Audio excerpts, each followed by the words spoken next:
Detrás de los muros de concreto, en los rincones más oscuros de las prisiones estadounidenses, nació un universo secreto. Un mundo donde la vida no vale nada y la lealtad se paga con sangre. Allí, entre celdas húmedas y patios vigilados, surgieron organizaciones que no solo dominaron las cárceles, sino que extendieron su poder a las calles, al tráfico de drogas y al crimen organizado en todo el país. La Mexican Mafia, nacida en California y conocida como la M, convirtió las cárceles en su imperio, dictando leyes que resonaban tanto dentro de los muros como en las calles. La Hermandad Aria, la organización supremacista blanca que se forjó con sangre y disciplina militar. Y la Black Guerrilla Family, fundada en los años 60 con ideales revolucionarios que pronto se mezclaron con el crimen y la violencia. 3 facciones distintas, 3 historias que se entrelazan en una guerra interminable por el control del bajo mundo. Esta es la historia de cómo la mafia, la ideología y la sangre se convirtieron en un mismo lenguaje de poder. Nuestra historia se remonta a 1957, en la prisión juvenil de Dewey, en California. Una innovadora cárcel para jóvenes adultos disfrazada de taller vocacional, fundada tan solo 4 años antes. Con 800 muchachos, como les decían a los presos para que sonara menos desagradable, y césped recién plantado, el lugar prometía rehabilitación mediante reparación de motores de avión. Naturalmente, ocurrió todo lo contrario. Resulta que 13 pandilleros hispanos de distintos barrios de Los Ángeles hicieron lo impensable. Dejaron de matarse entre ellos, pasando a matar por el negocio. Luis Güero Buff Flores era un veterano de los Hawaiian Gardens y reflexionando en su celda tuvo un momento de inspiración. Visionario, convenció a rivales de pandillas como White Fence, Hawaiian Gardens y Clanton 14 de que unidos serían más fuertes. Su lógica era impecable. Pelear por un pedazo de patio no tenía sentido cuando, unidos, no solo lograrían cierta paz, sino que podían controlar todo el mercado negro de la prisión. Uno de sus fundadores lo explicaba en estos términos. El objetivo al principio era aterrorizar al sistema penitenciario y disfrutar de las comodidades de la prisión, mientras el tiempo pasaba. De algún modo, vieron en el crimen una oportunidad de mejora carcelaria. Una muy desigual y sectaria, por supuesto. De esa forma, les vendió la idea de que extorsionar juntos era más rentable que apuñalarse entre ellos. Así nació lo que se conoce como la Mexican Mafia, o la M, porque según ellos, llamarla solo M sonaba muy simple e inspiraba menos respeto. Aquel nombre pretendía emular a la mafia italiana, pero pronto lo cambiaron para evitar confusiones.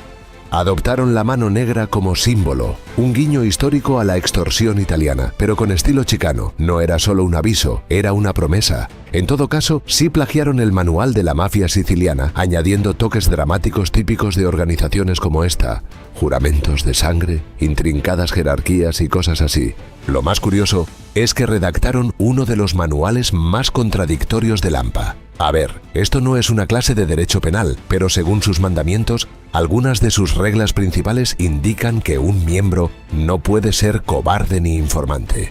Además, ninguno puede ser homosexual, asesino de niños, abusador de menores o violador, y siempre deben cumplir con la venganza, incluso si esta toma años. Claro, no todo es agresividad, también se encuentran obligados a tratar a la familia de otro miembro con respeto y amabilidad, y todos deben tratarse como hermanos, protegiéndose mutuamente en la adversidad. El no cumplimiento de estos deberes acarrea que la única salida posible sea la muerte, porque la M es lo más importante en sus vidas, antes que la familia o el mismísimo Dios. El resultado fue la creación de un cártel penitenciario que lo controlaba todo, desde cigarrillos hasta servicios de protección o ejecuciones.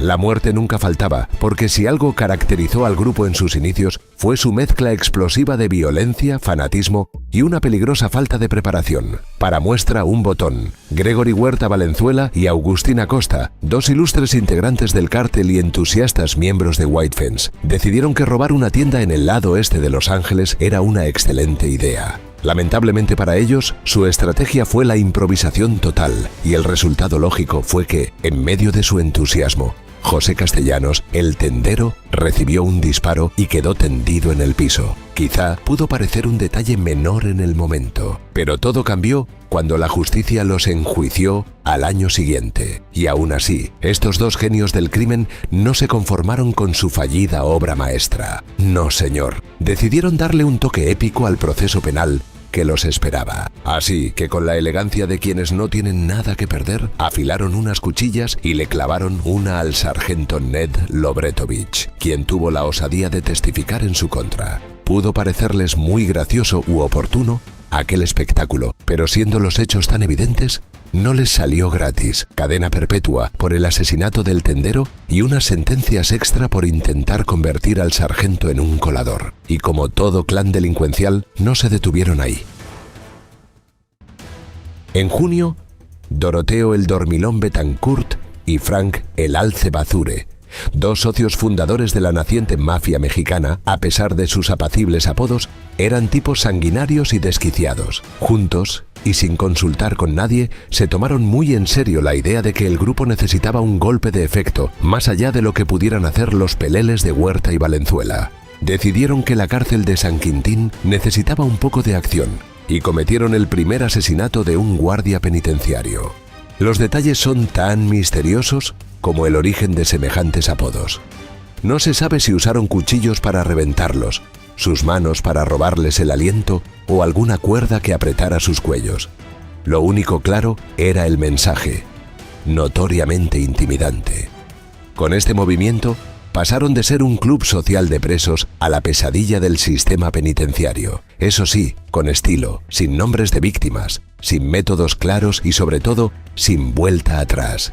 Y lo que empezó como un club de protección carcelaria, pronto se convirtió en un auténtico imperio amponil. Flores y sus compinches, eventualmente, no se conformaron con solo aterrorizar al sistema penitenciario, aunque eso pudiera divertirles mucho, sino controlarlo todo. Drogas, extorsiones y hasta quién tenía derecho a respirar en su patio. En 1961, las autoridades de la prisión de Deuel, harta de su violencia y de que hubieran convertido el recinto en su patio de juegos personal, decidieron solucionar el problema enviando a sus miembros más problemáticos a San Quintín. El razonamiento aplicado era simple: al dispersarlos entre bandidos más duros, perderán influencia y se calmarán. Un error catastrófico, porque sus integrantes llegaron al nuevo establecimiento como turistas armados y en cuestión de meses habían replicado y hasta aumentado su reinado de terror.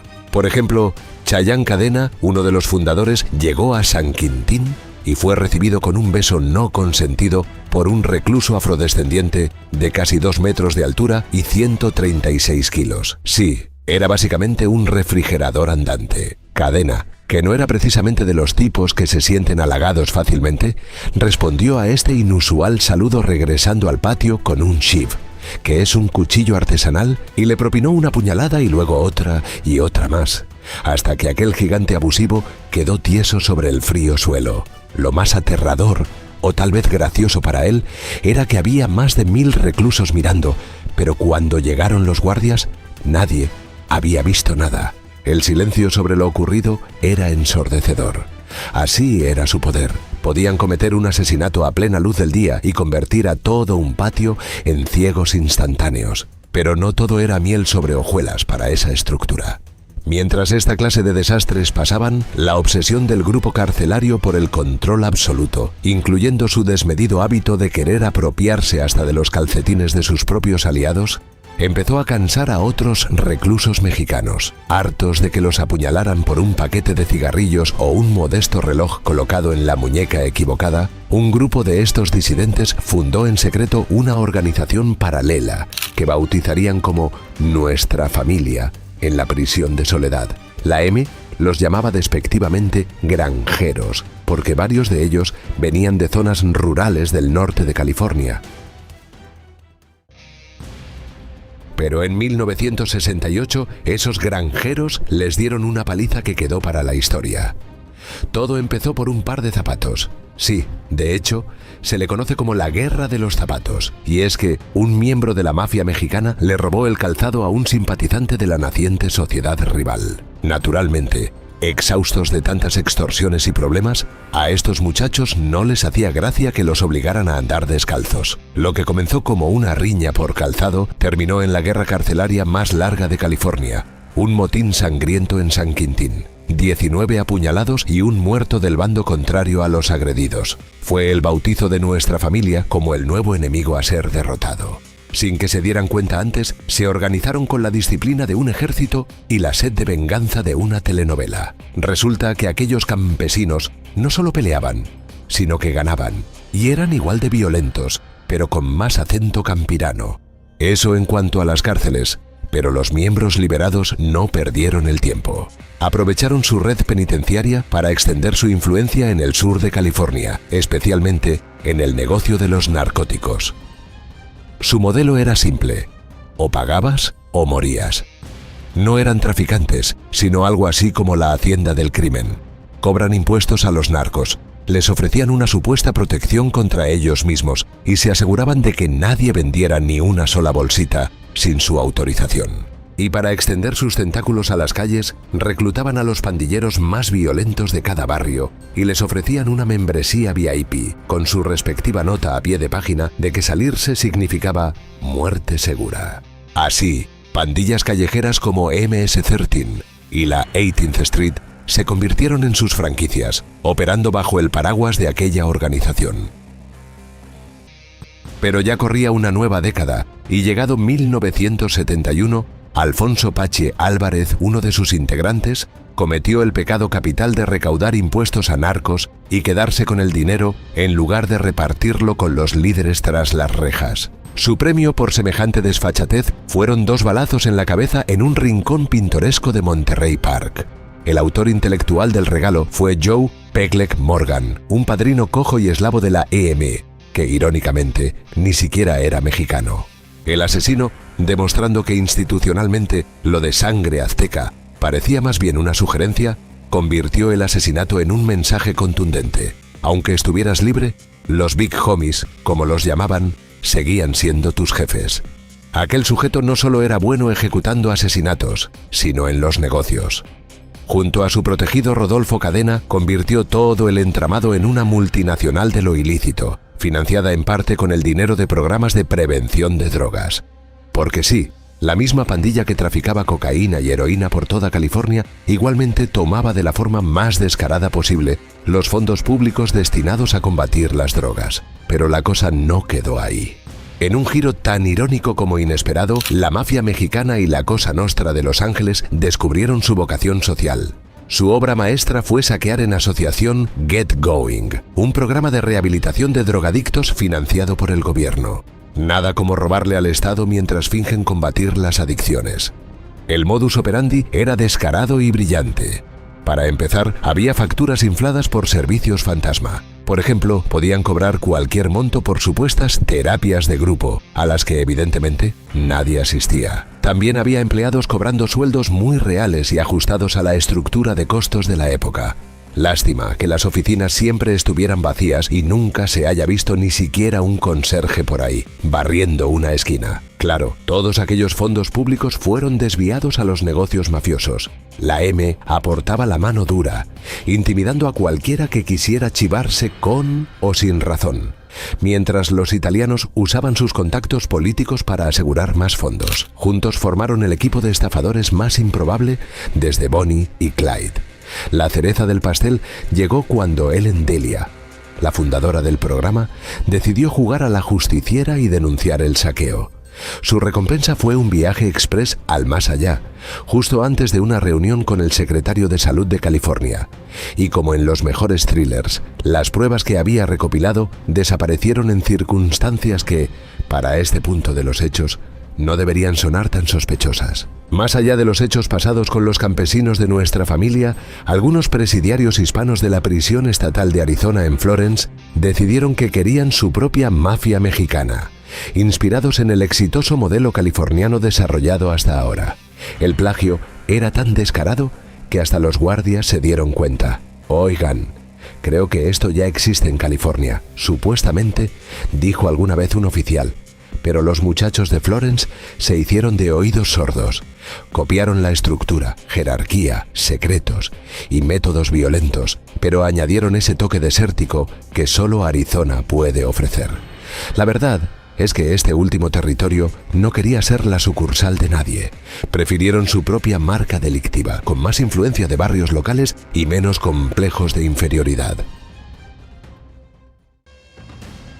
Para 1978, el asunto se puso interesante, ya que los puristas se autodenominaron Mafia Mexicana Original Facción de California, y los rebeldes se rebautizaron como Mafia de Nuevo México, como si cambiar de estado los hiciera más legítimos. Lo gracioso es que, en lugar de unirse contra el sistema, estos grupos se dedicaron a apuñalarse entre sí por el derecho a usar el nombre. Basta imaginarse la puesta en escena. Tipos que podrían estar planeando motines o traficando drogas, discutiendo como adolescentes sobre qué pandilla tiene más derecho a llamarse con el aparentemente apetecible nombre. Hasta implementaron una democracia criminal.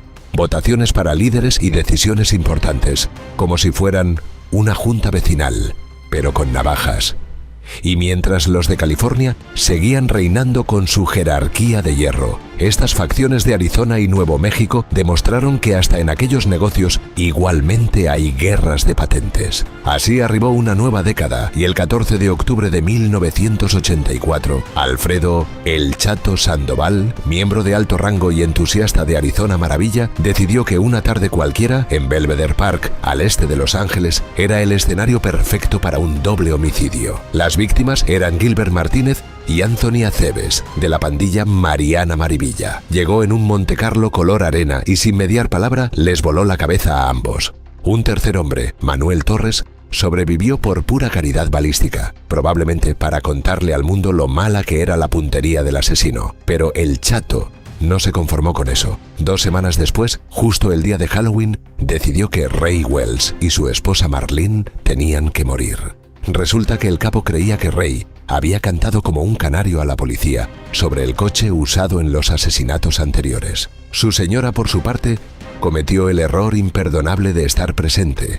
Por esos motivos, él y su compinche Eugene Valenzuela convirtieron su casa en una escena del crimen perfecta. Al tipo le dieron el tiro de gracia, estilo ejecución. A ella le aplicaron el disparo a la mexicana, ese que es de lejos por si acaso, justicia poética. Tanto esfuerzo para limpiar evidencias y terminó condenado a muerte por el asesinato de Marlene y a cadena perpetua por los otros 3 crímenes. Eso sí, el Tribunal de Apelaciones del 9º Circuito le dio un respiro, anulando su sentencia de muerte y manteniendo la cadena perpetua. Si se pudo pensar que la cosa no podía ponerse más surrealista, finalizando abril del 85, los hermanos Héctor y Ronaldo Ayala, junto con un tercer cómplice, decidieron que el taller A y Z Auto Repair en Logan Heights, San Diego, era el lugar ideal para un ajuste de cuentas. 3 hombres, Ernesto Chacho Méndez Domínguez, Marco Zamora Villa y José Luis Cucuy Rositas, recibieron una oferta que estaban obligados a aceptar: $10,000 de un supuesto negocio con heroína o balas gratis. Como la respuesta fue negativa, fueron atados y ejecutados con 3 tiros de gracia. Pedro Pitt Castillo, la cuarta víctima, sobrevivió para señalar a los hermanos Ayala como los autores, lo que les valió a ambos una condena a muerte. Joseph Moreno, el tercer implicado, salió absuelto, demostrando que hasta en situaciones tan horrorosas existen pillos suertudos. En julio de 1991, Salvador Monbuenrostro fue el protagonista del que sería el peor día en la historia de las salas de visitas de la cárcel de Los Ángeles. Benjamin Topo Peters y René Boxer Enríquez, 2 miembros de la M con muy poca paciencia, decidieron darle una lección por un pecado imperdonable: negarse a llamar a la madre de uno de ellos. Claro, el ataque tenía algo de asunto personal, pero también era política interna de la pandilla. Buenrostro se había ganado el desprecio de Joe Pegleg Morgan, el legendario padrino cojo del grupo. Con cuchillos caseros le propinaron 26 puñaladas, pero la víctima resultó más resistente que un ladrillo. No solo sobrevivió, sino que años después testificó en la corte y contó todo con lujo de detalles. Peters, que ya cumplía cadena perpetua por otro asesinato, agregó este intento fallido a su largo currículum criminal. Pero la cosa no quedó ahí. Charles Charlie Brown Manríquez, sí, un tipo con el apodo de un personaje de cómics, cometió el imperdonable error de no apuñalar a otro recluso cuando se lo ordenaron. Y como hemos visto antes, en su despiadado mundo, la cobardía se paga con plomo, no con terapia.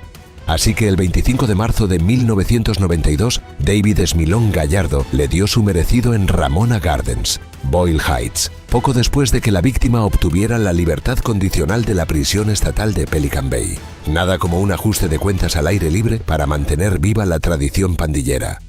En todo caso, el asesino acumuló varias cadenas perpetuas por este y otros ajustes de cuentas, y el toque tragicómico del evento fue que entre las pertenencias de Charlie Brown encontraron una tarjeta de American Me, la película sobre la organización que lo había sacado de circulación. Sin que lo reconocieran, era un golpe bajo. La cinta mostraba a un líder del grupo siendo violado, una historia de ficción que los mafiosos tomaron como un documental serio. Por eso, el actor Edward James Olmos recibió la crítica cinematográfica más temible. Cartas de presos deseándole salud y éxito en taquilla. El mensaje oculto era: te vamos a matar. El intérprete, preocupado por su propio bienestar, desapareció un tiempo y hasta tramitó permiso de armas. Afortunadamente para él, la amenaza nunca fue ejecutada. Pasaron 6 años de esa fechoría y el gobierno federal decidió que ya estaba bien de tanta novela criminal. Acusó a 22 miembros de la M bajo la ley RICO, esa eficiente herramienta legal que convierte a las mafias italianas en un problema de oficina. La jugada fue astuta, no se puede negar. Ataron cabos sueltos y demostraron que el grupo no era un club social, sino un cártel con código postal. Recogieron grabaciones que sacaron a la luz lo que ya todos sabían e iniciaron una cacería que continuaría por décadas. Porque cuando el FBI se obsesiona, no hay pandilla que aguante. El resultado inmediato fueron 22 miembros y asociados con múltiples acusaciones, desde extorsión hasta asesinato. Entre los detenidos estaba el mismísimo Topo Peters, quien para entonces era el jefe. Cuando no estaba ocupado, luchando contra Rubén Tupi Hernández por el control de la pandilla. Siguió pasando el tiempo y con él llegó un nuevo siglo. Uno que vio surgir alianzas formales entre ellos y el cada vez más poderoso narcotráfico hispanoamericano. Esta evolución fue impulsada por intereses mutuos. Los cárteles, especialmente los mexicanos, necesitaban redes de distribución confiables, protección para sus miembros encarcelados en Estados Unidos y la capacidad de cobrar deudas e imponer disciplina entre las pandillas locales. La mafia mexicana, a su vez, se beneficiaba del suministro constante y con descuento de drogas y podía consolidar aún más su dominio sobre los lucrativos mercados de drogas de las zonas que ya controlaban. Un ejemplo destacado fue el intento de acuerdo formal entre ellos y la familia michoacana. Ampliamente documentado en acusaciones formales y operaciones encubiertas, habría permitido a la familia enviar grandes cantidades de metanfetamina al sur de California con la protección de la mafia. A cambio, los mafiosos recibirían pagos significativos y acceso constante a drogas a precios lo suficientemente ventajosos como para superar a sus rivales. Desde entonces, otros cárteles y personalidades muy reconocidos internacionalmente han hecho y recibido favores de los californianos. Poco después, Mike Echa Aison, un tipo pequeño con una reputación que lo hacía parecer un malhechor corpulento, aprendió una valiosa lección. No es bueno meterse en una pelea de bar siendo un capo de este grupo. Su error fue creer que Grady's Bar, en el distrito de la Misión de San Francisco, era un lugar seguro para beber algo de cerveza. 3 o 4 genios anónimos, demostrando creatividad armamentística, convirtieron los tacos de billar de Grady's Bar en instrumentos mortales. Quizá fue por deudas, tal vez por territorio, o simplemente porque en el submundo delincuencial hasta los líderes tienen fecha de caducidad. No se sabe. Lo que sí se puede decir es que 30 años en las prisiones más duras de California no fueron rival para unos cuantos golpes bien dados. Como resultado, el pandillero murió en la calle. Ahora, René Boxer Enríquez, el niño problema que había apuñalado a enemigos en la cárcel y que al salir se especializó en cobrar impuestos a narcos con métodos poco ortodoxos para la mafia mexicana, se decantó en 2003 por lo impensable. Se convirtió en informante. Cansado de esquivar balas entre mafiosos y con una cadena perpetua asomando, decidió que ser soplón federal era mejor negocio. Sus declaraciones destaparon los secretos mejor guardados de la organización, desde órdenes de asesinato hasta esquemas de extorsión. No puedo deshacer el pasado, pero sí puedo contribuir al futuro disuadiendo a otras personas de participar en esto, afirmó tiempo después y por personas como él. Unos años luego, en 2006, el gobierno federal ya estaba harto de sus jueguitos amponiles y presentó una acusación de 36 cargos contra sus participantes. Si se quiere, el típico menú amponil: asesinatos por encargo, tráfico de drogas, impuestos narcos y extorsión a pandillas más pequeñas. Pero lo más curioso es cómo estos tipos, incluso encerrados en celdas de aislamiento 23 horas al día, seguían manejando sus negocios como si estuvieran en una oficina corporativa. Hay que reconocerlo, esquivaban los obstáculos con mucho ingenio. Códigos en las tuberías de la prisión y cartas contrabandeadas, porque en plena era digital, el correo tradicional nunca pasó de moda para ordenar fechorías. Inclusive se llegó a reportar que algunos de sus matones llegaron a tener un control remoto para establecer contacto con sus subalternos. Las investigaciones federales dejaron al descubierto que la EME era como una franquicia. Misma violencia, distintas sucursales. Y hablando del terror que aplicaban, David Manuel Dragna, miembro de Puente 13, cometió el error fatal de supuestamente retener fondos del narco que pertenecían a los jefes del club carcelario. Su castigo llegó en forma de ejecución estilo mafioso, cortesía de Eddie Criminal García, un expandillero de la 18th Street reconvertido en cobrador de deudas, con gatillo fácil. Él y otro par de matones lo atraparon en un complejo de apartamentos del Valle de San Gabriel y García le dio el recibo final con un balazo en la cabeza. Lo irónico es que esta fechoría perfecta se desmoronó cuando una investigación federal posterior destapó el caso. Torres y Núñez, los cómplices, cantaron como pájaros, mientras los líderes detrás de la orden recibieron cadena perpetua. 6 años más tarde, las cosas no iban tan distintas. La operación Notorious County, una investigación de 18 meses, desveló cómo la mafia mexicana dirigía desde las sombras un próspero negocio de narcotráfico, extorsiones y balaceras. Con ese telón de fondo, las autoridades presentaron cargos contra otros 119 pandilleros, incluyendo a un jefe de la EME que tuvo el honor de ser arrestado en pijama en su casa de San Marcos, Rudy el Loco Espudo. El caso presentado era escandaloso. Una red tan bien estructurada que hasta daba pena. Y es que no solo traficaban drogas en las calles, sino que tenían un próspero negocio dentro de la cárcel de Vista. Aunque en teoría solo tenían 200 integrantes, en la práctica, su influencia iba más allá de ellos y era un auténtico servicio de delivery carcelario. Al frente de este imperio delictivo estaba el capturado en ropa de noche. Un tipo cuyo apodo lo decía todo. Este señor, líder de los Escobarrio Diablos, se dedicaba a cobrar impuestos a narcotraficantes locales con la delicadeza de un préstamo usurero. Pagas o te conviertes en noticia. Y esto parecía ir de 6 en 6 años, porque en mayo de 2018, mientras los contribuyentes pagaban impuestos legales, el club delictivo seguía su propia política fiscal en las cárceles de Los Ángeles. El llamado impuesto del tercio. Pero el FBI, haciendo de contador público con chaleco antibalas, les presentó su balance final: 83 miembros más acusados en la denominada Operación Tercios Sucios. El modus operandi era el siguiente: cobraban un tercio de toda droga que entraba en prisión, de ahí su nombre, e incluía metanfetamina, heroína y cocaína. Extorsionaban hasta las compras de la cantina, colocando sobreprecios en golosinas y aperitivos, y usaban a los abogados como mensajeros, aprovechándose del secreto profesional, y hasta metían integrantes a prisión a propósito para infiltrar las instalaciones penitenciarias. Si bien se puede decir que el proceso fue un éxito, el sheriff McDonnell describió a la organización en estos términos: no es fácil, porque esto es como cortarle cabezas a una hidra. Y no era para menos. El 31 de enero de 2022, la Penitenciaría Federal de Beaumont en Texas, se transformó en el escenario de una brutal demostración de poder, cuando miembros de la mafia mexicana y de la MS-13 se enfrentaron en un violento choque que dejó claro que en su mundo los conflictos no se resuelven con palabras. El motivo de esta sangrienta tertulia fue tan simple como brutal. Siguiendo órdenes directas desde El Salvador, la MS-13 quiso demostrar que en esa prisión federal no había espacio para dos jefes. El detonante fue Juan Carlos Rivas Morellera, alias Stocky, un líder de la MS-13, quien apuñaló hasta matar a Guillermo Riojas, miembro de la mafia mexicana. La agresión se extendió rápidamente.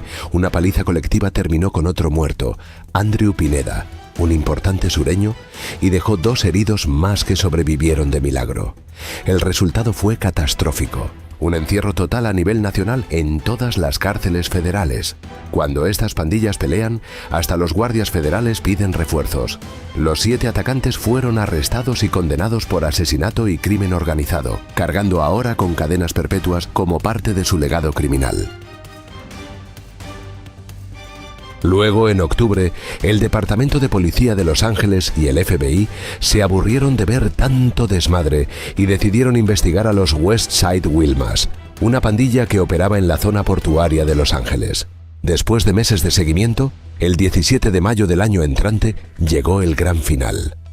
12 arrestos, 23 armas incautadas y suficientes drogas como para montar una farmacia clandestina. Entre el botín había casi 25 kilogramos de metanfetamina, 23.000 pastillas de fentanilo suficientes para matar a medio condado y un par de kilogramos de cocaína. Solo por si acaso, la redada se extendió desde South Bay hasta Bakersfield, lo cual solo daba cuenta que el club se había regado en varias partes del territorio estadounidense. Pero la cosa no terminó ahí. A principios del 2025, San Diego determinó que ya era hora de limpiar su reputación y arrestó a 39 miembros de la EM en una operación que duró casi 6 meses. Los cargos incluían de todo: asesinatos, intentos de homicidio, extorsión, tráfico de armas y drogas e incluso incendios provocados. Un esfuerzo loable, de no ser porque los líderes seguían dirigiendo el show desde sus celdas, como si la prisión fuera su oficina corporativa. Las pandillas callejeras seguían pagando sus famosos impuestos bajo amenaza de muerte, y los dueños de negocios aprendieron por las malas que decirles no era como jugar a la ruleta rusa con 5 balas en el tambor. De esta manera, la estructura con integrantes principalmente hispanoamericanos sigue siendo el peor dolor de cabeza para las autoridades estadounidenses. Simplemente, los barrotes para ellos no son un problema. Sus líderes saben dirigir operaciones desde prisiones de California. Sus 2 cabecillas principales en la actualidad son Ronaldo el Profe Ayala, el sujeto que fue condenado en 1989 por múltiples asesinatos y sigue moviendo metanfetamina, heroína y fentanilo enjaulado. Puede presumir de haber protegido alguna vez a El Chapo Guzmán. Otro es Manuel Snafi Quintero, un escapista del crimen que finalmente cayó en 2025 por conspirar para asesinar a un rapero. El caso fue muy particular, porque él no tolera que le falten al respeto, ni que le dejen de pagar sus impuestos. Y 2 años antes de ser detenido, el rapero Swifty Blue cometió ambos errores. Por eso, recibió de parte del matón una orden de ejecución. Encontrándose Swifty en prisión, sus sicarios le dieron una reseña con navajas que lo mandaron al hospital. Al salir, le esperaban grafitis con el número 187, un código interno de homicidio y balazos fallidos. El resultado final: que el FBI desmanteló la conspiración y arrestó a 19 miembros más del clan. Además de extorsionar narcos locales, se encargaba de tejer alianzas con el cártel de Sinaloa y mafias armenias. Y sí, a pesar de operativos rocambolescos como el que arrestó a Quintero, la EM sigue siendo el pulpo que nadie puede descabezar. Por cada líder caído, surgen 3 dispuestos a tomar el relevo.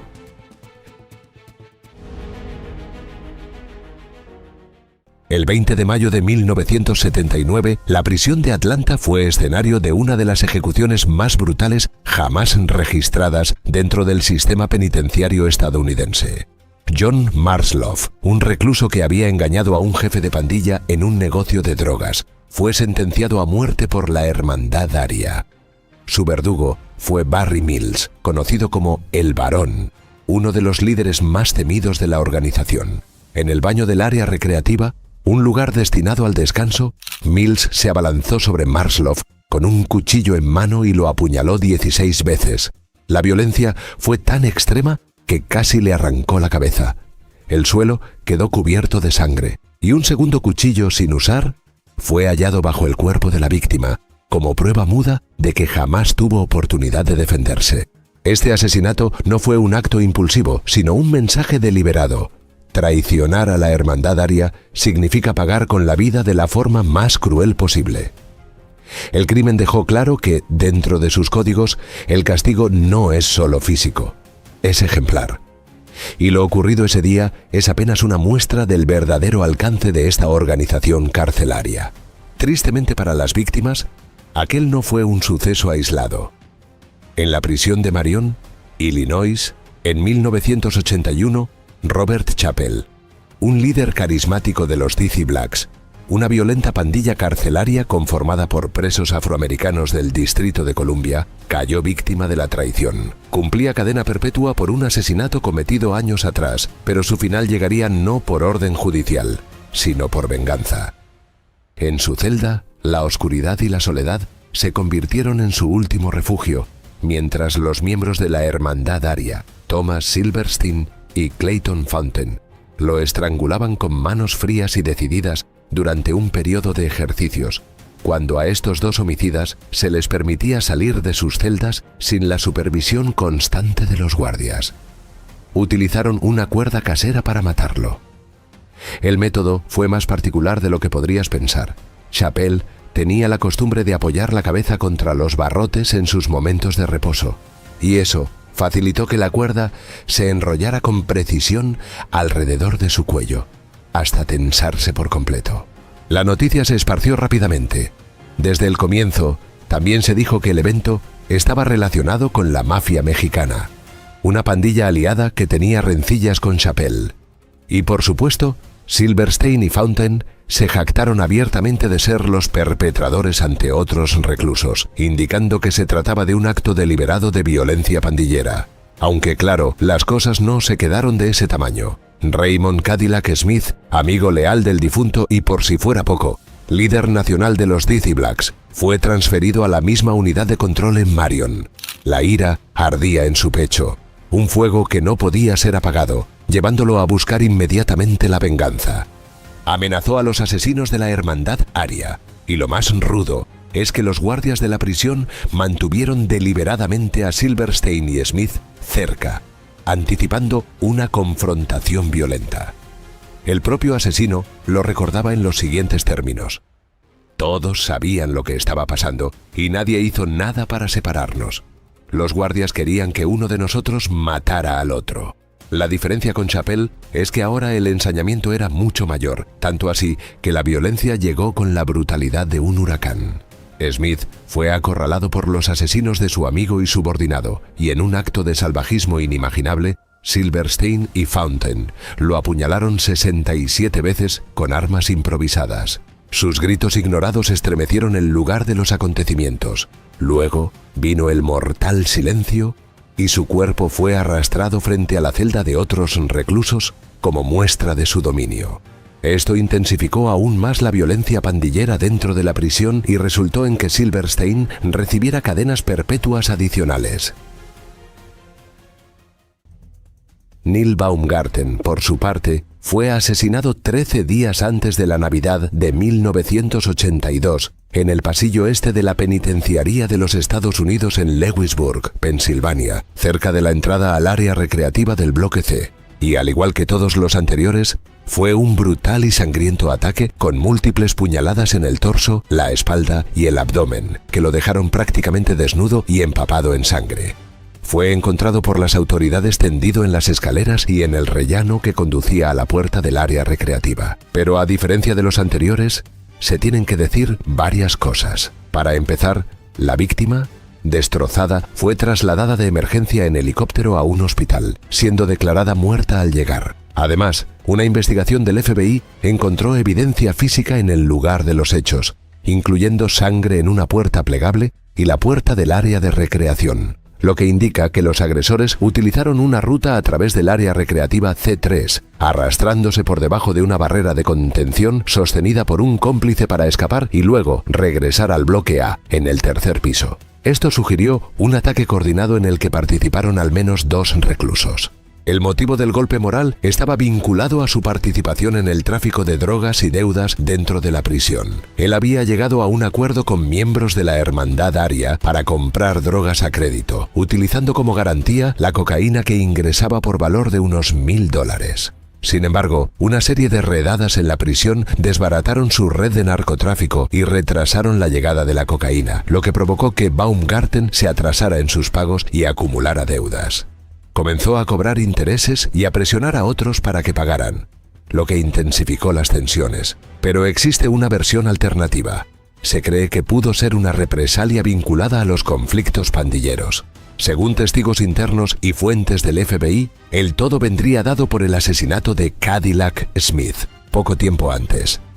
Desde esta perspectiva, los DC Blacks, dolidos por la desaparición física de su líder, ejecutaron a Baumgarten para vengar su muerte, continuando así el ciclo de represalias violentas entre estas pandillas carcelarias rivales. Siendo esto así, el papel de la Hermandad Aria en este incidente habría sido indirecto, pero central para el contexto. La deuda era con sus propios miembros y su asesinato formó parte de la continua guerra violenta entre estos y el bando rival.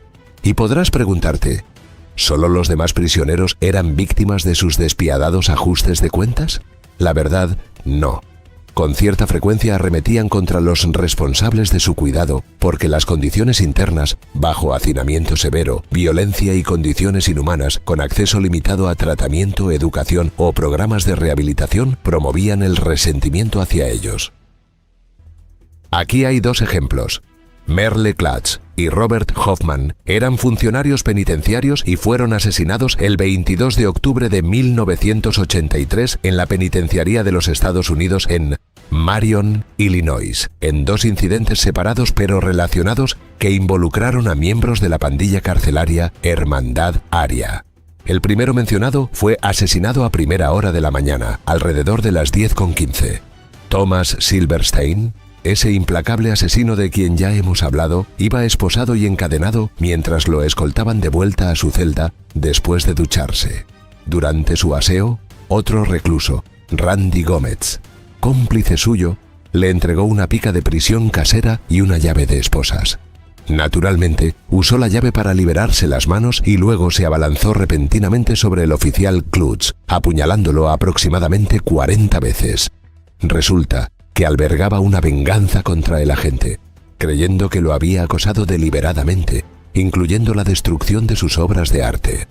El ataque, ocurrido en un pasillo cerca de las celdas, fue brutal y rápido, y a pesar de los esfuerzos de otros agentes, sucumbió a sus heridas. Otros 2 agentes también resultaron heridos durante la agresión. Poco después, el propio Silverstein se entregó voluntariamente al personal. Varias horas después, cerca de las 8:30 de la noche, Clayton Fountain, a quien igualmente conocimos por decidir sin remordimientos la muerte de más de uno, empleó un método similar para matar al segundo agente, de apellido Hoffman. El presidiario regresaba desde una jaula de recreo a su celda cuando se liberó de sus escoltas. Obtuvo un cuchillo de otro recluso y atacó a los agentes que iban con él. Hoffman intervino de inmediato para proteger a sus compañeros. De hecho, arrastró a un oficial herido a un lugar seguro y luego regresó para ayudar al segundo oficial, que seguía siendo atacado. Y fue de regreso cuando el pobre fue apuñalado repetidamente y murió a causa de sus heridas. La escena era muy triste. Exhaló por última vez en los brazos de su hijo, quien era oficial correccional en el centro, siguiendo los pasos profesionales de su padre. Ante semejantes acontecimientos, surge una pregunta inevitable. ¿Por qué son tan violentos? Para responderla es necesario remontarse a sus orígenes, su desarrollo interno y sus inclinaciones. Fue en 1964, casi 20 años atrás, cuando en las sombrías y opresivas celdas de la prisión estatal de San Quintín comenzó a escribirse un nuevo capítulo de la historia criminal de Estados Unidos. La desegregación carcelaria, es decir, La posibilidad de que presos blancos y negros convivieran en la misma prisión e incluso en la misma celda había desatado una tormenta de tensiones raciales, y en medio de este caos, la Hermandad Aria emergió como la primera gran pandilla carcelaria supremacista blanca del país. Desde el comienzo tenían claro el método, uno muy cruel y despiadado. Un integrante arrepentido lo detalló de la siguiente forma: si los negros atacan a los blancos, enviamos un mensaje, elegimos a uno de sus cabecillas, lo pillamos caminando por el patio bajo escolta y esposado. No importa, lo vamos a masacrar delante de Dios y de todos a mediodía, en pleno patio. Y no serán solo unas pocas puñaladas limpias, será un asesinato brutal y despiadado, porque así es como los hermanos se encargan de sus asuntos. Compuesta inicialmente por motociclistas irlandeses estadounidenses de diferentes bandas, entre ellas la temida banda del Diente de Diamante, famosa porque sus integrantes tenían dientes en forma de diamante o con fundas de oro o de vidrio, que servían como símbolo visible de su identidad y estatus dentro del entorno penitenciario. En todo caso, la nueva agrupación adoptó un simbolismo que combinaba la herencia irlandesa con la ideología neonazi. Entre sus símbolos más famosos y reconocibles se encuentran el trébol verde, un guiño a los orígenes irlandeses estadounidenses de la banda, combinado con la esvástica, un símbolo muy antiguo, apropiado por el partido nazi como representación de la identidad aria y el orgullo nacionalista, que para ellos simboliza la pureza y las supremacías raciales que tanto dicen defender. El uso de la esvástica se entrelaza con otros tatuajes e insignias para crear una marca distintiva e intimidante. Por su parte, las letras AB, de las siglas de la organización en inglés, Aryan Brotherhood, se tatúan en los brazos o en el cuello para indicar su afiliación, a veces estilizadas con tipografías góticas o rúnicas que evocan la estética nazi. Y el número diabólico 666 también se usa con frecuencia, simbolizando la rebelión y una identidad amenazante, casi apocalíptica, que desean transmitir. Igualmente, existen diversas insignias rúnicas, como aquellos rayos que fueron símbolo de las Schutzstaffel nazi, una organización paramilitar de élite responsable de numerosas atrocidades durante el Holocausto. Y la runa Otala, que proviene de antiguos alfabetos germánicos y fue adoptada por los nazis como símbolo de herencia y tierra ancestral. Sus miembros se unen bajo el lema «Sangre entra, sangre sale», un ritual de iniciación que se lleva a cabo en los rincones más desolados de las prisiones, esos espacios donde la luz tímidamente se atreve a entrar. Los aspirantes, con miradas inexpresivas y almas congeladas por la muerte, eran empujados a un abismo de brutalidad. Para ser aceptados, debían hacer sus huesos, un eufemismo que ocultaba la cruda realidad de un acto violento. ¿A qué se refieren? Bueno, a un feroz ataque contra un rival, un asesinato, o incluso la agresión a un oficial de la correccional. La sangre entra era solo el comienzo. Una vez que la violencia se desataba, los nuevos miembros comenzaban un período de prueba, donde cada acción era observada y cada movimiento registrado. Finalmente, tras el ritual de iniciación, los elegidos juran un voto de sangre, un pacto eterno que los une en la oscuridad. En ese instante, sus almas quedaban atrapadas en un ciclo de violencia y lealtad, condenados a vagar por la eternidad en un mundo donde la muerte y el sufrimiento previo son la única liberación. La única salida de esta vida de horror era la muerte bajo las condiciones más espantosas imaginables, un final que aguardaba a aquellos que osaban traicionar la hermandad. Esta es Sangre Sale. Sí, la violencia es su lengua materna y la infamia su más cercana compañera. Así las cosas, a medida que las puertas de la desegregación se abrían, los reclusos, en lugar de abrazar la unidad, se dividieron en pandillas raciales, creando un caldo de cultivo para mayor violencia y odio. La Hermandad Aria, si se quiere, no fue más que un producto de esta toxicidad, inspirándose en la banda Bluebird como modelo de organización de reclusos blancos en el ambiente racialmente tenso de las prisiones, ahora más abiertas en este sentido, y lanzándose a una cruzada de agresión contra los afroamericanos, quienes, a su vez, formaron sus propios grupos de resistencia. La membresía se extiende más allá de los muros de la prisión. Después de la liberación, se espera que los integrantes apoyen a los hermanos encarcelados mediante el contrabando, la participación en diversidad de actividades delictivas y la entrega de una parte de las ganancias a los líderes de la pandilla. Tanto así que para la década de los 90, el grupo había dejado atrás el fanatismo racial y ya se había convertido en un titán del crimen organizado, dominando el narcotráfico, la prostitución y el sicariato. Algunos no estaban tan de acuerdo, como un delator que dijo lo siguiente: son traidores raciales, la hermandad de la heroína, así es como deberían llamarse.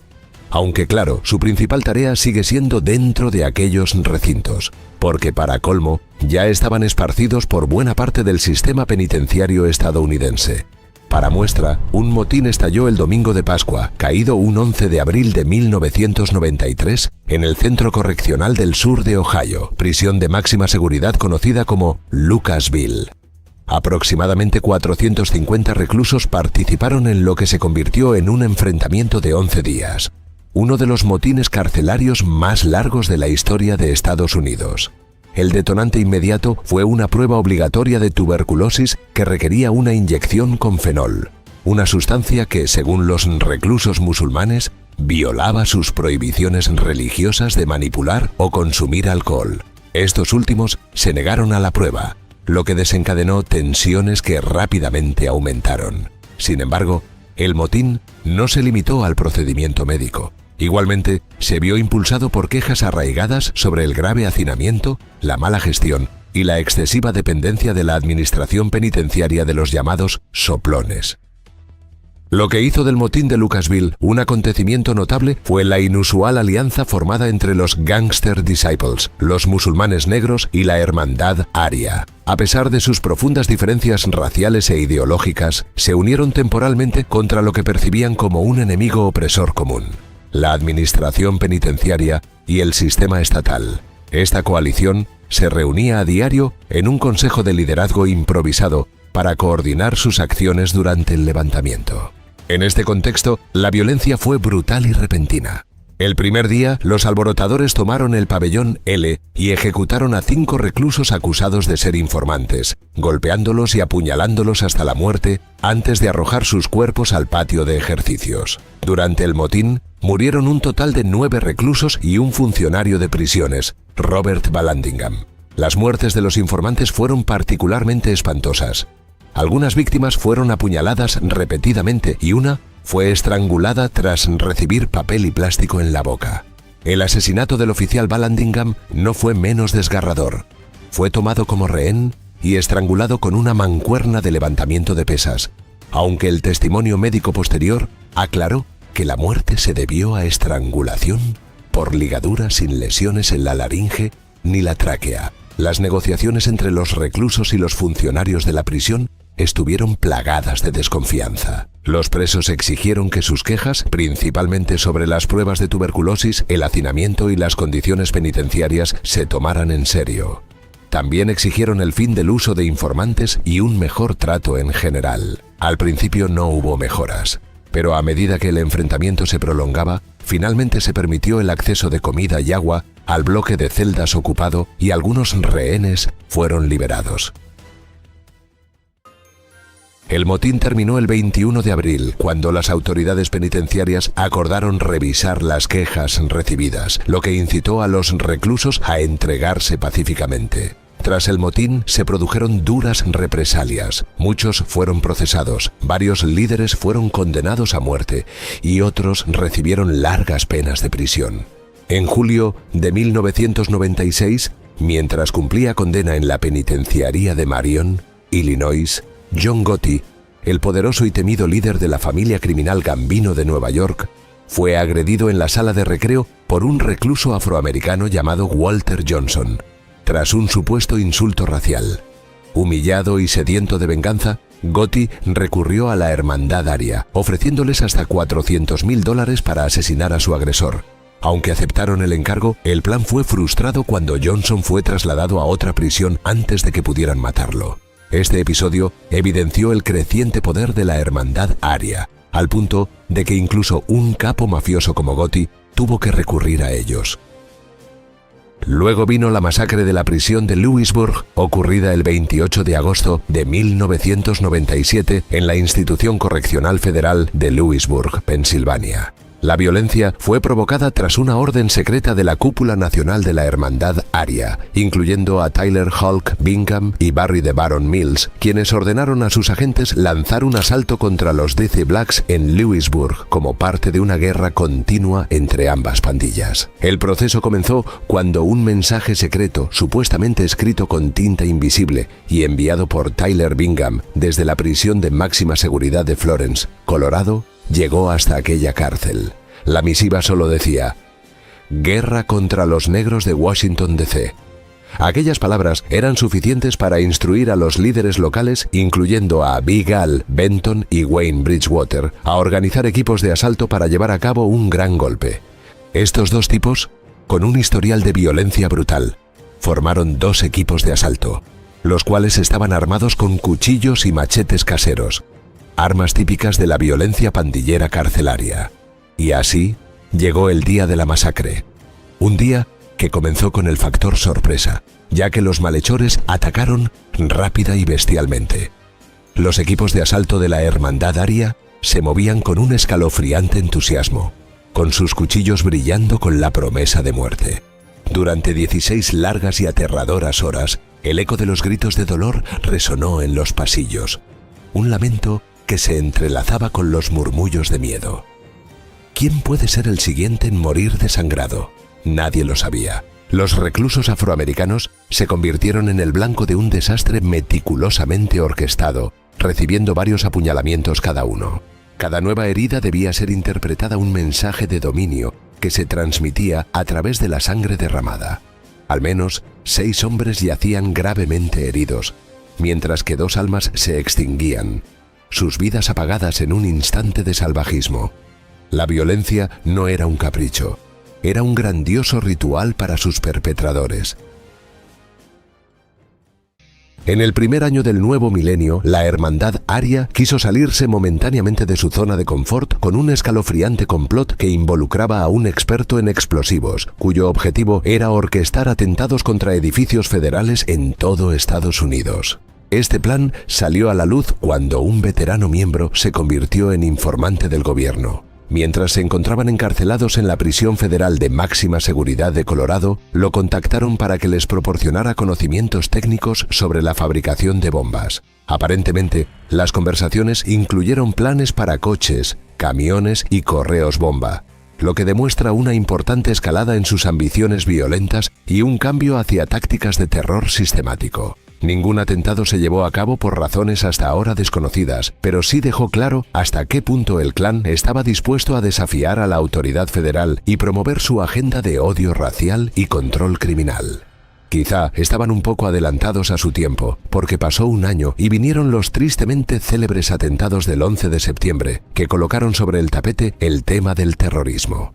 Esa historia es bastante amarga, pues fue un periodo de gran temor, ira y patriotismo, y muchos estadounidenses lidiaban con el trauma de los ataques.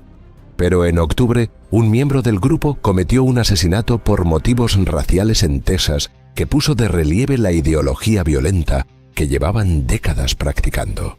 Este individuo, profundamente enfurecido por los sucesos de Nueva York en el mes pasado y olvidando a conveniencia lo que sus compañeros querían hacer hace un año, atacó a un empleado de una gasolinera, un inmigrante bangladesí únicamente porque parecía árabe. Así, su muerte estuvo motivada por el deseo de tomar represalias contra quienes asociaba irracionalmente con el terrorismo, a pesar de que la víctima era un transeúnte inocente, sin conexión alguna con los sucesos de septiembre. Pero más allá de esto, un golpe de autoridad sacudió el mundo del crimen organizado cuando decenas de integrantes de la pandilla, aproximadamente entre 29 y 40, fueron arrestados en octubre del 2002, llevándolos a juicio bajo la temida ley de organizaciones corruptas e influenciadas por el crimen organizado, una poderosa herramienta legal creada originalmente para combatir a la mafia, pero que se utiliza cada vez más contra las pandillas carcelarias y callejeras. Los arrestos se llevaron a cabo simultáneamente en varios estados, incluyendo California, Nueva York, Luisiana, Illinois, Pensilvania, Georgia, Colorado, Massachusetts, Florida, Washington y Nebraska. Agentes del orden realizaron redadas coordinadas en las celdas, domicilios y oficinas de los sospechosos. Entre los acusados se encontraban líderes de alto rango como Barry el Barón Mills y Tyler Davis Bingham, quienes formaban parte de una comisión de 3 hombres que controlaba las actividades organizacionales en todo el sistema penitenciario federal. Claro, hubo que esperar algún tiempo para esperar resultados concretos. Los juicios comenzaron a principios de 2006, principalmente en tribunales federales de California, incluyendo Santa Ana y Los Ángeles, donde los acusados enfrentaron cargos que abarcaban desde asesinato y conspiración hasta tráfico de drogas y crimen organizado. El gobierno presentó pruebas de los sofisticados métodos de comunicación de la pandilla, como grabar código Morse en las paredes y el suelo de la prisión, pasar mensajes codificados, incluidos algunos escritos con orina como tinta invisible, y usar a familiares para transmitir órdenes. Los juicios incluyeron testimonios impactantes de exmiembros que se convirtieron en testigos del gobierno, detallando la brutal aplicación de las normas de la pandilla y la orquestación de asesinatos desde la cárcel. Un testigo, Al Benton, describió cómo apuñaló a un recluso negro por órdenes directas del acusado Bingham. En realidad, el proceso judicial fue un auténtico laberinto. Basta con considerar que muchos de los acusados ya cumplían cadenas perpetuas, y lo que se buscaba era imponerles nuevas condenas, tratándose de un grupo nacido dentro del sistema carcelario. Uno de los abogados defensores lo resumió con claridad. Estamos analizando esta enorme lista de cargos y no conozco ningún otro caso que se acerque siquiera a este. Por eso, la estrategia de la defensa se centró en desacreditar a los testigos, alegando que habían sido incentivados a mentir a cambio de reducciones de pena y que la imagen presentada por el gobierno, la de una organización casi todopoderosa, era una exageración. Sostuvieron que la influencia de la pandilla se limitaba a una pequeña fracción de la población carcelaria y que los acusados estaban siendo perseguidos injustamente. A pesar de estas circunstancias, los juicios resultaron en numerosas condenas. Así, por ejemplo, en marzo de 2006, Mills y Bingham fueron condenados por asesinato y otros cargos, pero finalmente evitaron la pena de muerte, recibiendo cadena perpetua sin libertad condicional y siendo enviados a la prisión de alta seguridad ADX Florence.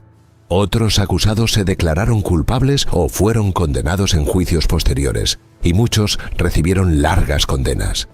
Y como era de esperarse, la persecución no acabó allí, porque en junio de 2019, la saga continuó cuando 16 miembros y asociados de la Hermandad Aria fueron acusados de una serie de delitos federales tras una investigación que se extendió por años, tanto dentro como fuera de las prisiones de California. Luego, más de 60 asociados fueron arrestados en un operativo interinstitucional que abarcó California, Montana y Nevada a finales del año siguiente. Aunque el gobierno observó al principio estos crímenes en la costa oeste, los tentáculos de sus perseguidos se extendieron por todo el país, llegando incluso a Alabama, lo que culminó en la incautación de 36 kilos de metanfetamina, 2 kilos de heroína y más de 25 armas de fuego. Los cargos para ellos incluían crimen organizado, asesinato y narcotráfico. Para abril de 2024, un jurado federal encontró a un recluso de 61 años, llamado Ronald Renegade Yandel, culpable de múltiples delitos, incluyendo asesinato con fines de crimen organizado y conspiración para distribuir metanfetamina y heroína. Otros reclusos, como Danny Troxell y Billy Sylvester, también fueron condenados, todos ellos ya cumpliendo cadena perpetua y esperando el peso de la justicia sobre sus cabezas. Y así llegamos al 2025, con la Hermandad Aria siendo todavía una de las pandillas carcelarias de supremacía blanca más notorias y violentas de Estados Unidos, con un número estimado de miembros de entre 15.000 y 20.000 personas, tanto dentro como fuera de las prisiones. Si bien las autoridades federales han intensificado sus esfuerzos para desmantelar el liderazgo de la pandilla y desmantelar sus operaciones delictivas con múltiples condenas, un problema notable ha sido la demora en el traslado de estos líderes encarcelados de las prisiones estatales a la custodia federal. Así es, Muchos permanecen en las prisiones estatales de California debido a obstáculos burocráticos y procesales entre el Departamento de Correcciones y Rehabilitación de California y la Oficina Federal de Prisiones. Esta demora ha frustrado a los fiscales, reclusos y abogados por igual. Por ejemplo, Brant Two Scoops Daniel, miembro convicto del grupo, ha expresado públicamente su insatisfacción con la prolongada espera para ser trasladado a una instalación federal, e incluso ha intentado emprender acciones legales para forzar el traslado. Los fiscales federales han reconocido la lentitud del proceso, pero afirman que los traslados eventualmente se llevarán a cabo, con el objetivo de aislar a estos bandidos en instalaciones federales más restrictivas para limitar su capacidad de continuar con sus actividades delictivas desde la cárcel. Y por supuesto, con el paso de las décadas, varios de sus miembros originales ya no están. Tal vez el caso más emblemático sea el de Barry el Barón Mills, el hombre que abrió esta historia con su afilado cuchillo. Falleció el 8 de julio de 2018, justo un día después de cumplir 70 años. Fue encontrado muerto en su celda individual en la instalación de máxima seguridad de la Penitenciaría de los Estados Unidos, ADX Florence, donde cumplía múltiples cadenas perpetuas sin posibilidad de libertad condicional. El forense del condado de Fremont, Randy Keller, declaró que aparentemente falleció por causas naturales, realizándose una autopsia para confirmar la causa de la muerte. De ella, lo único seguro es que no cayó por un cuchillo ni estrangulado, como a él tanto le gustaba. Mientras tanto, la violencia ha continuado, pues en los últimos tiempos se ha registrado un aumento repentino de homicidios en las prisiones de California, incluyendo varios presuntamente cometidos por sus miembros. La misma narrativa que hemos visto hasta ahora: cuchillos, estrangulamientos, puñaladas, complicidades internas y oficiales corriendo entre celdas y pasillos para intentar restablecer el orden perdido.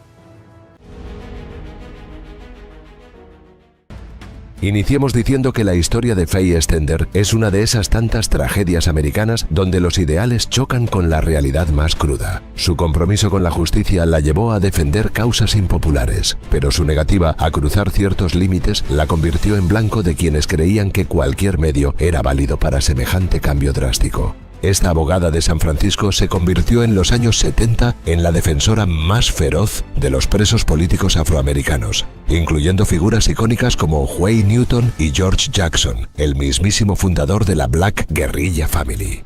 Fue ella quien editó y publicó las cartas de este último desde prisión, convirtiéndolas en el exitoso libro Hermanos Soledad, las cartas de prisión de George Jackson, cuyas ganancias financiaron su defensa legal, pero la relación entre Stender y él se fue agriando con el tiempo. La abogada, comprometida con la lucha legal pero no con la violencia, rechazó reiteradas peticiones suyas para introducir armas y explosivos en prisión. Esta negativa marcó el inicio de un distanciamiento que tendría consecuencias trágicas. Cuando Jackson murió en 1971 durante un intento de fuga en San Quentin, el clan al que pertenecía el difunto ya la veía con sospecha. El punto de no retorno llegó 8 años después del trágico evento. Edward Glenn Brooks, un miembro recién liberado, irrumpió en la casa de la profesional en leyes en Berkeley. Lo que siguió fue una escena de pesadilla. Brooks ató al hijo, la hija y el novio de la víctima y la obligó a punta de pistola a escribir esta confesión: yo, Faye Stender, admito que traicioné a George Jackson y al movimiento carcelario cuando más me necesitaban. Aunque escribió las palabras bajo coacción, ella insistió en que no eran ciertas. Brooks entonces le disparó 5 o 6 veces a quemarropa. Luego, las balas alcanzaron su cabeza, a poco de tocar el cerebro, otras en su pecho, abdomen y brazos, dejándola paralizada de cintura para abajo con daño nervioso permanente y heridas severas. La pobre sobrevivió al ataque, pero su vida quedó marcada por el dolor constante y la parálisis. Un año después, tras testificar contra su victimario en el juicio, decidió quitarse la vida en Hong Kong. El tipo fue sentenciado a 17 años de prisión, pero su destino fue igualmente trágico. Murió en una pelea entre facciones de su propio clan 5 años después.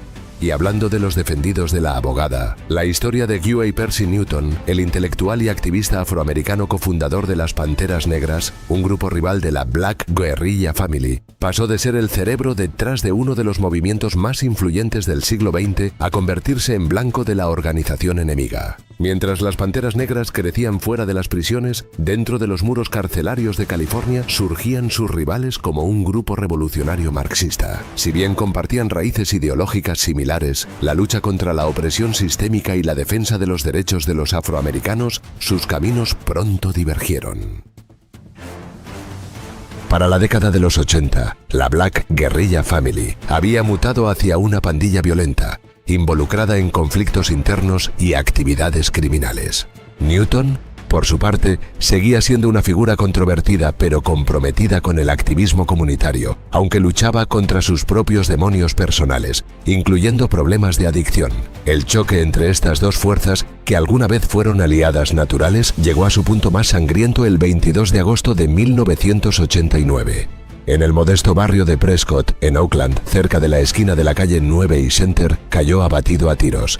El hombre que había desafiado al sistema moría en las mismas calles donde había construido su leyenda. Tyrone Robinson, un hombre en libertad condicional, fue arrestado días después. Su confesión reveló motivos mezquinos. Buscaba ascender en la jerarquía de la Black Guerrilla Family y obtener su propia franquicia de crack. Para lograrlo, debía liquidar a aquel sujeto. Sin embargo, alegó defensa propia. La policía no encontró armas en posesión de Newton, lo que invalidó su relato. La ironía era cruel. Sobrevivió a los ataques del FBI y a los intentos públicos por silenciarlo y terminó siendo asesinado por alguien que en otro contexto pudo haber sido su camarada. Las últimas palabras del asesinado, según testigos, fueron tan desafiantes como toda su vida. Podrán acabar con mi cuerpo y podrán quitarme la vida, pero jamás lograrán matar mi alma. Mi alma vivirá para siempre. El funeral de Newton en la iglesia bautista Allen Temple reunió a más de 1.300 dolientes dentro del templo y alrededor de 500 personas escuchando desde afuera. Los asistentes celebraron su legado, la lucha por los derechos civiles, los programas de desayunos infantiles y el empoderamiento comunitario que definieron a las Panteras Negras. Su asesino, en cambio, fue condenado en 1991 por asesinato en primer grado y sentenciado a 32 años de prisión, con posibilidad de libertad condicional recién en noviembre de 2028. Pero el daño ya está hecho. Todo este embrollo encuentra sus orígenes en los años 60, que no fueron solo la década de The Beatles y el Flower Power. El mundo podía cantar sobre amor y paz, aunque en Estados Unidos se libraba una batalla sangrienta por los derechos civiles. Las imágenes de perros policías atacando a manifestantes afrodescendientes y mangueras de agua arrollando cuerpos humanos eran el pan de cada día. Tampoco es que fueran muy noticiosas porque ocurrían con demasiada frecuencia. Y sí, previamente hubo pequeñas victorias legales como el célebre caso Brown contra el Consejo de Educación de 1954, que prohibió legalmente la segregación escolar. Tristemente, las leyes no cambiaban la realidad. Así, la comunidad afroamericana cambió de estrategia. Pasaron de los tribunales a las calles, boicots a autobuses, se sentaban en restaurantes solo para blancos y marchas que desafiaron la violencia policial se volvieron el nuevo lenguaje de la protesta. En este caldo de cultivo nacieron los Panteras Negras en Oakland, California. No eran un grupo de delincuentes, como pintaba el FBI, sino jóvenes armados con libros y conciencia política y protegían activamente a su comunidad de la policía. Su programa estrella eran los desayunos gratuitos para niños. Basta imaginarse la escena. Militantes fanáticos, con boinas negras y chaquetas de cuero, sirviendo huevos y pan tostado a escolares hambrientos. Según documentos del FBI, estos desayunos eran la mayor amenaza para la seguridad interna del país. Al parecer, niños bien alimentados resultaban más peligrosos que misiles nucleares. Igualmente, crearon clínicas médicas gratuitas especializadas en anemia falciforme, servicio de acompañamiento para ancianos que hacían compras, asesoría legal y educación sobre derechos civiles y un periódico propio que vendía 139.000 ejemplares. El gobierno respondió con represión brutal. Allí empezó el paralelo con la Black Guerrilla Family, otro grupo que terminó siendo criminalizado por sus ideas. La diferencia es que mientras algunos Panteras Negras pudieron contar su historia, los otros quedaron enterrados en el sistema penitenciario, sus voces silenciadas tras los muros de las prisiones. 1966 fue el año en que ambos grupos surgieron. Este último lo hizo entre los muros grises y las rejas de la prisión de San Quintín, en California. Tres hombres, George Jackson, George Big Jake Lewis y W. L. Nolen, se percataron de que era hora de organizarse. No eran simplemente reclusos, eran revolucionarios inspirados por el movimiento Black Power y el pensamiento marxista-leninista. Su objetivo era claro: combatir el racismo sistémico dentro de las prisiones, defender la dignidad de los presos afroamericanos y, en última instancia, desafiar al gobierno de los Estados Unidos. Así nació la Black Guerrilla Family, una organización que, en sus inicios, fue fundamentalmente política. Aquellos tres tipos se inspiraron en personajes como Marcus Garvey, un controversial jamaiquino que se convirtió en un símbolo de la lucha por la dignidad negra, pues fundó la Universal Negro Improvement Association y promovió el garveyismo, una ideología que exaltaba el orgullo racial, la independencia económica y la unidad panafricana. Creía que los afrodescendientes debían unirse para combatir la opresión y reconectar con África, su tierra ancestral. Tras instalarse en Harlem, Nueva York, impulsó proyectos como el Negro World, un periódico militante, y la Black Star Line, una naviera para unir comercialmente a la diáspora africana. Sin embargo, su separatismo racial generó polémica, tanto que eventualmente fue condenado por fraude postal, en un juicio con claros tintes políticos. Finalmente, fue deportado a Jamaica y continuó su lucha hasta su fallecimiento. Igualmente, el naciente grupo compartía cierta sintonía con las ideas de Pantera Negra, con el que George Jackson tuvo vínculos. Pero su campo de batalla no estaba en las calles, sino dentro de las prisiones, donde la violencia racial y la opresión eran pan de cada día. Él mismo lo reconocía en estos términos: me metieron a la cárcel como un delincuente sin remedio y salí como revolucionario. Por eso, no podían surgir como intelectuales y entusiastas activistas en las calles como hacían sus pares. No, tenían que hacerlo como un colectivo revolucionario que promovía la unidad entre los presos negros, la educación política y la resistencia contra las autoridades carcelarias. Su ideología quedó plasmada en un documento llamado El Libro Negro, que detallaba su filosofía y estructura. Y naturalmente, el camino no fue fácil. Las prisiones de California eran, al igual que las calles, un polvorín de tensiones raciales, con mucha violencia, abusos y segregación. El 13 de enero de 1970, un disparo resonó en el patio de ejercicios de la prisión de Soledad, California. No fue un accidente ni un acto aislado, sino el estallido de una tensión racial cuidadosamente alimentada entre reclusos. Nolen, miembro fundador de la organización, cayó muerto junto a otros dos presos afroamericanos, Alvin Miller y Cleveland Edwards. Un cuarto disparo alcanzó a un recluso blanco.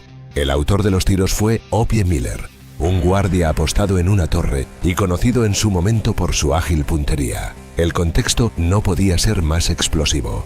Las autoridades penitenciarias, a pesar de saber de los conflictos raciales entre grupos negros como ese y la Hermandad Aria, que era supremacista blanco, permitieron que presos de ambas razas compartieran el mismo espacio ese día. Nolen, en su condición de líder respetado y activista radical, ya había denunciado meses antes que los guardias alentaban esa clase de violencia, poniendo en peligro a los reclusos negros. Incluso llegó a afirmar que buscaban asesinarlo. Su muerte confirmó sus peores temores. No fue un incidente, sino un delito fríamente calculado, y la reacción no se hizo esperar. 3 días después, un guardia blanco llamado John Vincent Mills apareció asesinado en la misma prisión. Resulta que George Jackson, Fleet Adrumgo y John Clutchett, los llamados Hermanos Soledad, fueron acusados del crimen, aunque las pruebas en su contra eran casi inexistentes. Los documentos de la época inclusive revelan cómo John Edgar Hoover, entonces director del FBI, seguía el caso en persona, inquieto por su constitucionalidad dudosa. El caso no fue una fechoría más. Era la chispa que encendía una batalla legal y política. El primero de los tres, excelente orador, una figura revolucionaria y escritor dentro del sistema penitenciario, se convirtió en el rostro de la resistencia. Junto a sus compañeros, fue enviado al ala de máxima seguridad, pero su causa traspasó las rejas. Pronto, abogados como Faye Stender, de quien ya dijimos cómo acabó. Activistas como Angela Davis y hasta la propia madre, Georgia Jackson, formaron el Comité de Defensa de los Hermanos Soledad. Y claro, la tensión seguía escalando. El 7 de agosto, el hermano menor de George, Jonathan, de solo 17 años, irrumpió en el juzgado del condado de Marin con armas, tomó rehenes y exigió la liberación de los acusados. El intento terminó en un tiroteo sangriento donde Jonathan y otras personas perdieron la vida. Este acto desesperado, aunque fallido, mostró hasta dónde llegaba la desesperación de quienes creían en la inocencia de los 3 afroamericanos. Luego, San Quintín se convirtió en el escenario de uno de los episodios más controvertidos en la historia del sistema penitenciario estadounidense. George Jackson murió en un intento de fuga que muchos consideraron una ejecución encubierta, como ya habíamos dicho, solo que ahora vienen los detalles. Todo ocurrió después de una reunión rutinaria con su abogado, Stephen Bingham. Cuando era escoltado de regreso a su celda, un guardia notó algo extraño en su cabello, una peluca metálica. Al ordenarle que se la quitara, sacó sorpresivamente una pistola Astra de 9 milímetros y pronunció unas palabras que quedaron grabadas en la memoria colectiva. «Caballeros, el dragón ha llegado», citando al comunista vietnamita Ho Chi Minh. En cuestión de minutos, el caos se apoderó del lugar. El alzado liberó a otros reclusos, tomó rehenes y avanzó hacia el patio de la prisión junto a Johnny Spain, otro preso. Pero la huida terminó en tragedia. Desde una torre de vigilancia, un guardia abrió fuego. Spain se rindió, pero Jackson cayó muerto. El saldo final fueron 5 muertos, 3 guardias y 2 reclusos, y 3 heridos más. Ocurrió apenas 2 días antes de que comenzara su juicio por el asesinato de Mills y las sospechas de montaje surgieron de inmediato. Por su parte, Drumgo y Clochet fueron absueltos en 1972, después de que un jurado determinara que no había pruebas suficientes para condenarlos. De todas formas, la espiral sanguinaria continuó. 19 homicidios más en el sistema carcelario de California se vincularon a este conflicto, según algunos informes. Más allá de la sangre, el asesinato de aquel líder marcó un giro ideológico. La Black Guerrilla Family, que hasta entonces combinaba resistencia política y acción directa, se radicalizó definitivamente. Lo que empezó como una organización, si se quiere, loable, para proteger a los presos negros y denunciar el racismo, acabó convertida en un movimiento extremista, dispuesto a todo. La consigna era clara: unirse o morir. Para ellos, ya no se trataba solo de sobrevivir tras las rejas, sino de desafiar y reventar la supraestructura que los oprimía.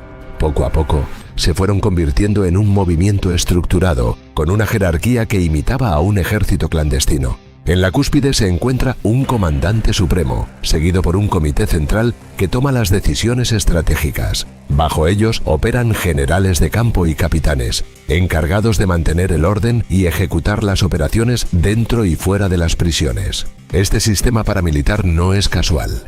Combina la ideología marxista-leninista con la eficiencia criminal, creando una maquinaria que exige lealtad absoluta.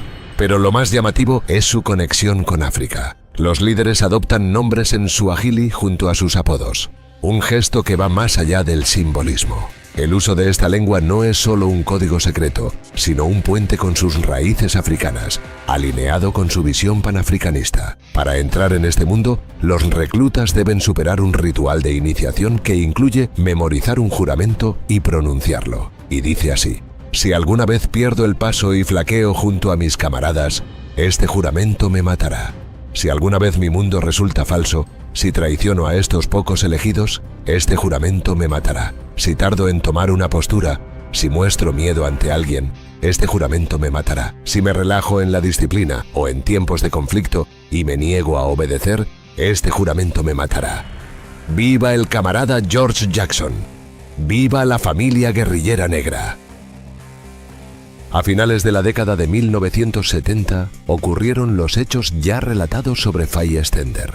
Casi por la misma época comenzaron a aparecer las primeras grietas en su estructura.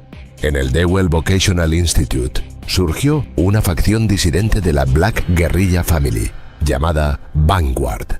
No eran simples disidentes, sino un grupo que cuestionaba abiertamente los fundamentos mismos de la organización, y el conflicto tenía múltiples capas.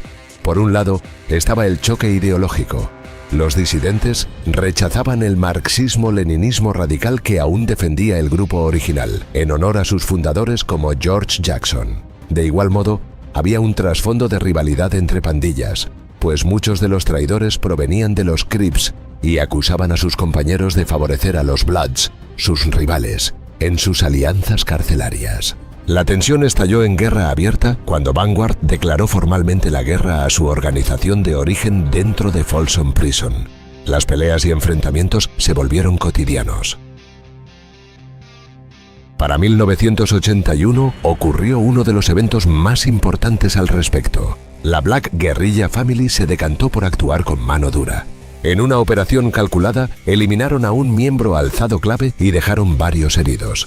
No fue un acto casual, sino una demostración de poder orquestada por líderes como Ray Browning y el comandante supremo James Doc Holliday. Querían aplastar a la disidencia y mantener el control absoluto en un entorno cada vez más hostil, donde competían con grupos rivales como la Mexican Mafia.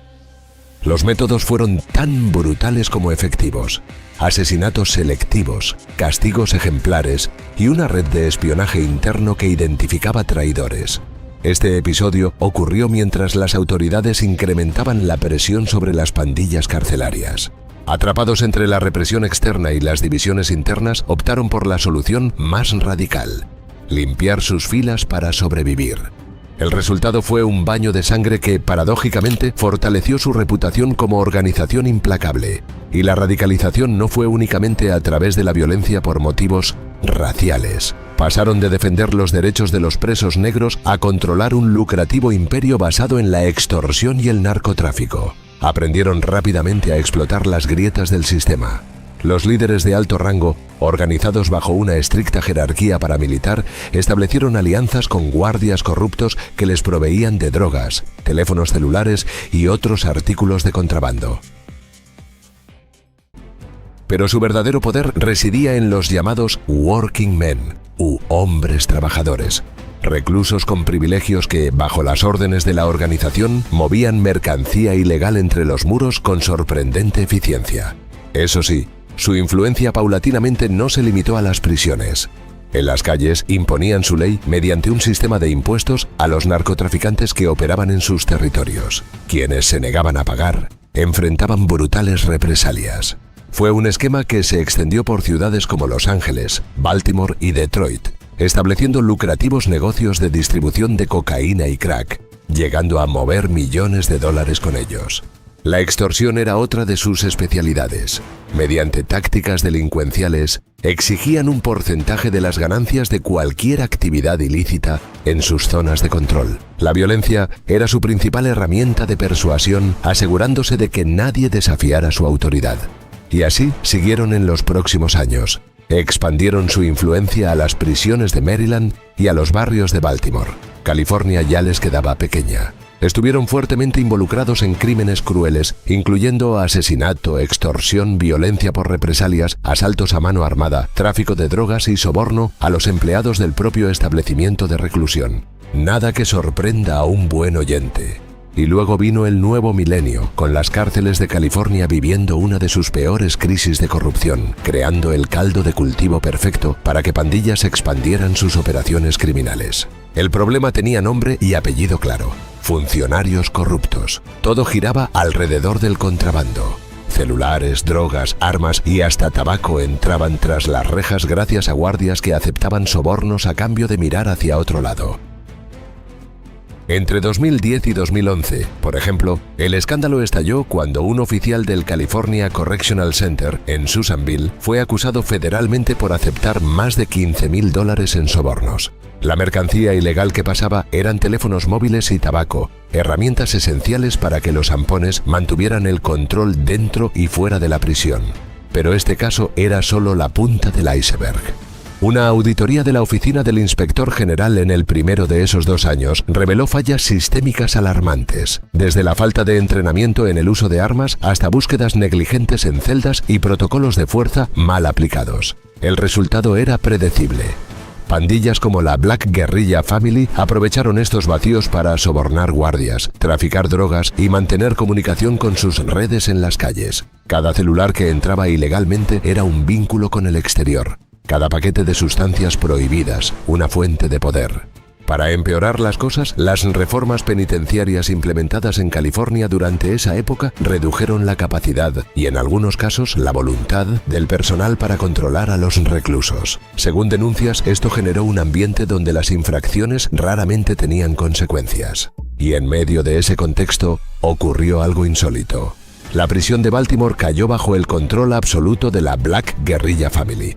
El protagonista de esta historia fue Tavon White, un recluso acusado de intento de homicidio que, desde su celda, llegó a declarar sin tapujos: «Les dije que esta es mi cárcel. Yo mando y el sistema obedece». Quizá no exageraba, pues todo comenzó cuando él y sus socios identificaron las grietas del sistema.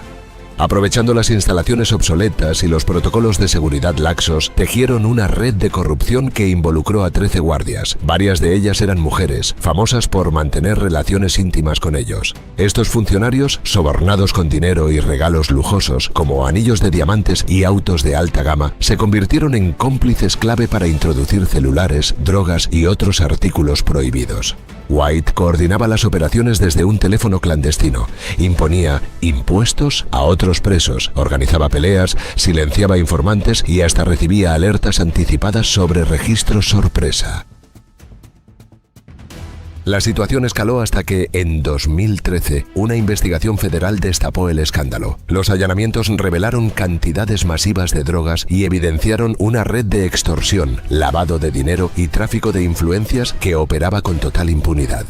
25 personas fueron imputadas. Pero el problema en Baltimore no acabó allí.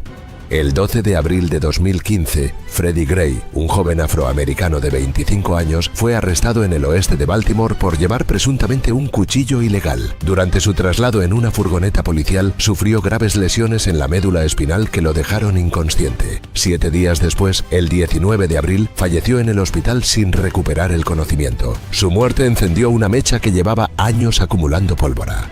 Al día siguiente, cientos de personas se congregaron pacíficamente frente a la comisaría del Distrito Oeste exigiendo justicia.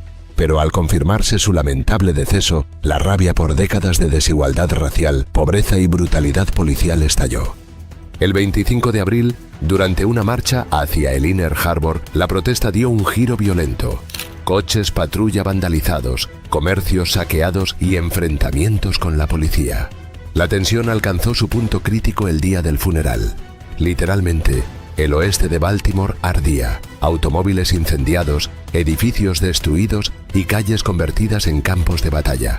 En respuesta, el gobernador Larry Hogan declaró el estado de emergencia. Miles de soldados de la Guardia Nacional desfilaron por Baltimore junto a policías antidisturbios.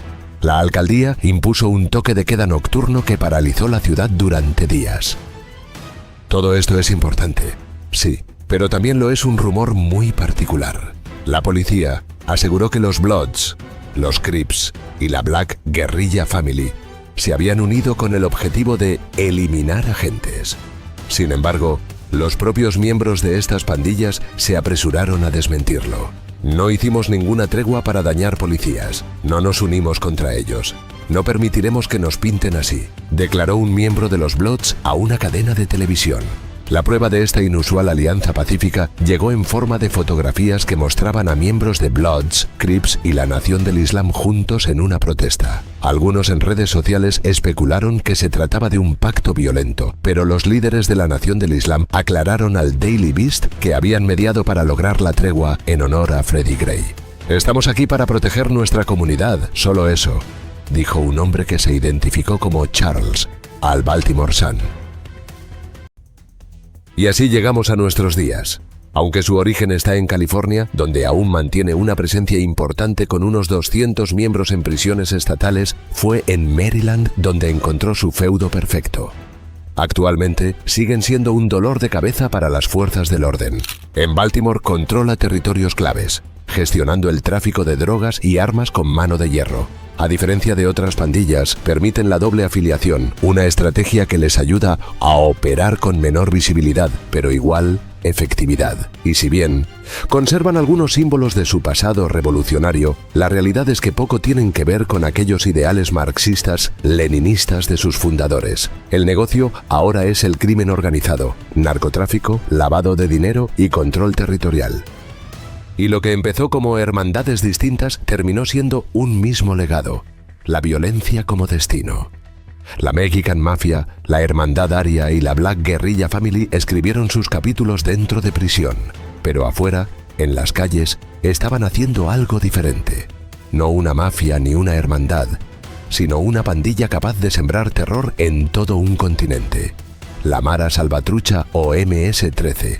Una historia marcada por tatuajes, machetes y un odio que no reconoce fronteras. La historia la tienes a continuación.